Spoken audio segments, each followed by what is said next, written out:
bubbles are a little bit thinner and cleaner. You can also look, we're a National Historic Landmark.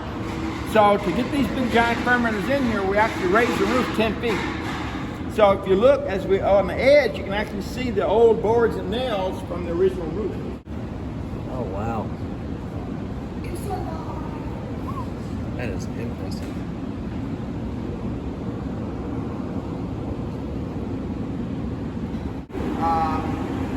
As it gets older, the oils and fatty acids start to come to the surface. And those oils and fatty acids are part of your mouthfeel. So depending upon the proof coming off the still, that will determine how it lingers on your palate. So what we're going to do is, remember, consistency is important.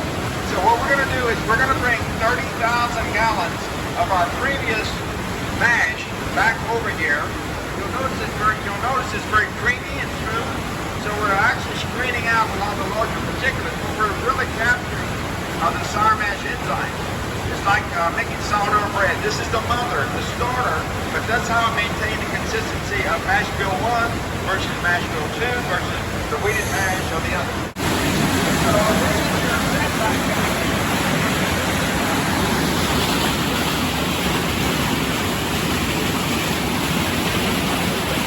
bubbling and boiling is nothing but the yeast converting sugar to alcohol.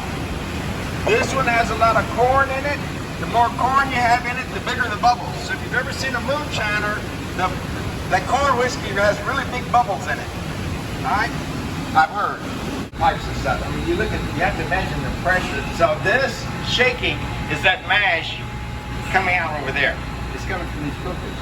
So we're cooking the corn at right at 240 degrees under pressure.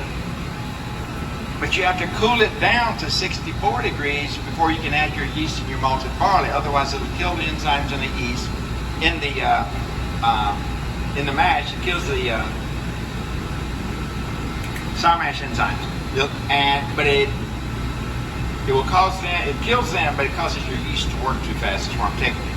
So you have to cool everything down because it's like making yeast rolls. You don't want your yeast working too fast. So that's what this is about. So what we do is we've implemented a process. It's called flash cooling. Currently we pull about 2 million gallons of water a day out of the river. We're dropping the temperature of the mash from 240 degrees down to 64 degrees really, really fast. It's the equivalent of enjoying a bowl of cornflakes. So if you think about a bowl of cornflakes, when you put your cornflakes in the bowl, you add your fruit and you add your sugar, put that cream on there or your milk. And you take a spoonful of your cornflakes, they're actually crunchy and sweet. But if you get distracted for a bit and you go back to that same bowl of cornflakes, they're soggy, the mouthfeel is terrible, it's pasty, cardboardy. So the term is called capturing the freshness of the cook. So if you have a process in place and you can drop your temperatures fast enough, you can capture the subtle nuances of the grain. And that's what we're doing here. And it becomes part of the taste profile of your product.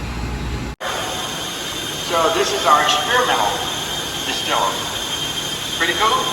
So surrounding you in a million barrel, 28 aging facilities, right now, a little over 1 million barrels of whiskey right here in Frankfurt. There's enough whiskey around you right now that if they stop making it today, we could bottle for the next 20 years before we run out.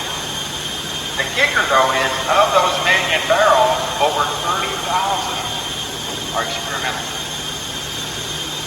So we have more experimental barrels around here than many distilleries have at their current inventory. You ready for this? Our bourbon that we're enjoying today are some of the last barrels that Elmer and my dad handled at this distillery. As we go over to the warehouse, that is our bourbon and whiskey for the next 20 years. Our whiskey for the next 20 years has already been made. And this is for the next generation.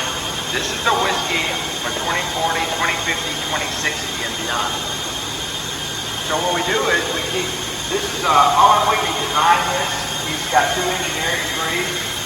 This is a 250-gallon micro still, but it is a combination of a pot still and a column still with a reflux unit and a vacuum. And with this design, we can make any type of distilled spirit known to man. So we can make bourbons, whiskey, vodka, gin, rums, brandies, cognac. We can do them all right here. It's just you can't call it Scotch, you can't call it cognac because it's not made in France.